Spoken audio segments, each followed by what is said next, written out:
Gotham City, a breeding ground for the broken, the twisted, the monstrous. But what happens when the monsters aren't just lurking in the shadows, but are born from the very heart of the city's institution? Today we are going to be looking at forgotten Batman villains that need a comeback. Machin's methods might be questionable, but his diagnosis of societal problems often rings true.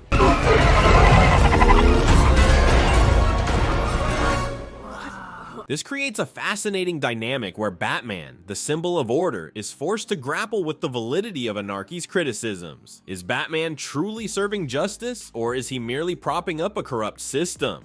What do you want from me? Fear. I can smell it.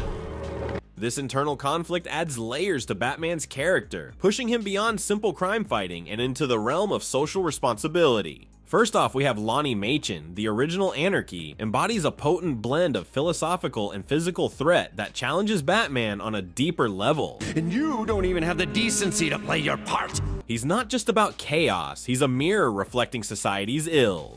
I am Anarchy, voice of the people. Anarchy's actions, though extreme, force us to confront uncomfortable truths about militarization, environmental damage, and social inequality. He's the embodiment of youthful rebellion against a system perceived as broken, a system Batman in his own way upholds.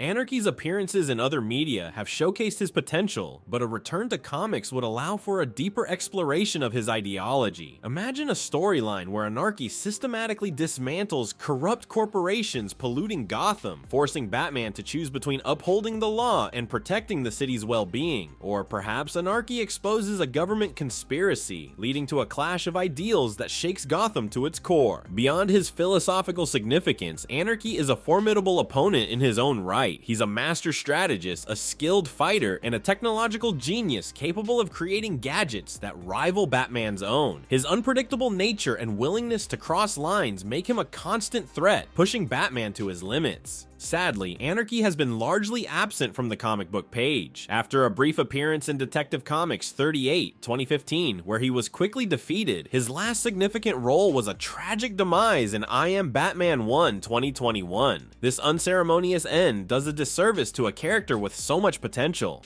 Now is the perfect time to bring Anarchy back. With people feeling more and more frustrated with the way things are, his message of challenging the system is more relevant than ever. He can be the voice of those who feel left behind, forcing Batman and the readers to confront the harsh realities of our world. Anarchy's return would bring fresh ideas and excitement to the Batman comics. He's a villain who makes us think and question the world around us, and that's something we need more of in comics today. The Arkham family's history is inextricably intertwined with the grim and Gothic legacy of Arkham Asylum. Grant Morrison's graphic novel, Arkham Asylum, A Serious House on a Serious Earth, masterfully explores this connection, delving into the profound theme of inherited madness that has plagued the Arkhams for generations. This curse, originating with the family matriarch Elizabeth Arkham, casts a long shadow over the narrative, shaping the destinies of her descendants and the institution itself.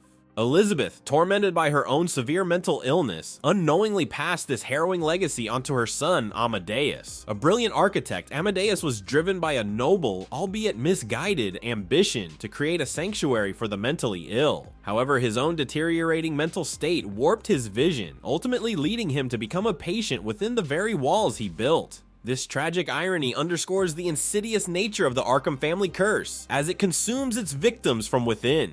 The cycle of madness doesn't end with Amadeus. His nephew, Jeremiah Arkham, initially presented as a beacon of hope for the asylum, a seemingly stable and compassionate administrator determined to break the cycle of despair. Yet he too falls prey to the family's dark inheritance. Jeremiah's obsessive belief that every patient could be cured, a noble aspiration in itself, becomes a dangerous delusion, blurring the lines between sanity and madness. His descent into insanity mirrors that of his predecessors, highlighting the innocent inescapable grip of the Arkham family curse. The theme of generational madness extends beyond the walls of Arkham Asylum, impacting the wider Batman mythos. In the wake of Batman's supposed death in Final Crisis, Jeremiah's fragile psyche shatters completely. He assumes the identity of the Black Mask, a ruthless criminal mastermind, embracing the darkness that had always lurked beneath the surface. Though this particular storyline was later retconned, it serves as a chilling testament to the destructive potential of the Arkham legacy.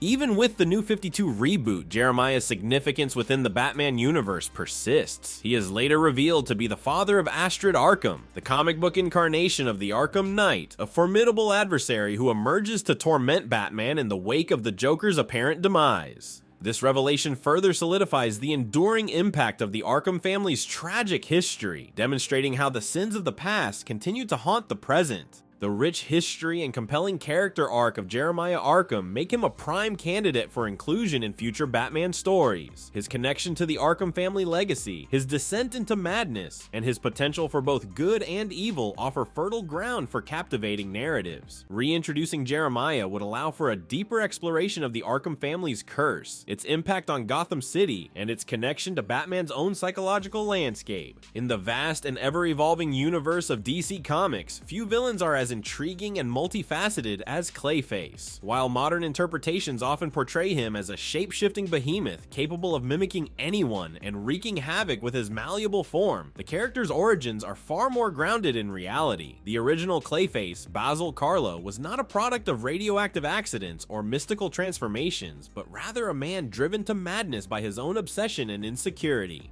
Introduced in the golden age of comics, Karlo was a renowned actor, celebrated for his chilling portrayal of Clayface in the stage production The Terror, and his starring role in the horror classic Dread Castle. However, Karlo's career took a tragic turn when he learned that a remake of Dread Castle was in production without him. Consumed by envy and a desperate desire to reclaim his former glory, Karlo donned the Clayface mask and embarked on a murderous rampage, targeting the cast and crew of the remake. This original incarnation of Clayface, devoid of any supernatural abilities, presented a unique and terrifying threat. He was not a monster from another world or a victim of circumstance, but a human being driven to the brink by his own inner demons. Karlo's descent into madness served as a stark reminder that the most frightening villains are often those who lurk in the shadows of our own society, masked not by fantastical powers, but by the banality of everyday life. While subsequent iterations of Clayface have embraced the concept of shape-shifting and body horror, the essence of Basil Karlo's story remains relevant and compelling. In a world where Batman faces a constant barrage of outlandish and otherworldly threats, the grounded horror of an ordinary person driven to murder serves as a chilling reminder of the darkness that can reside within the human heart.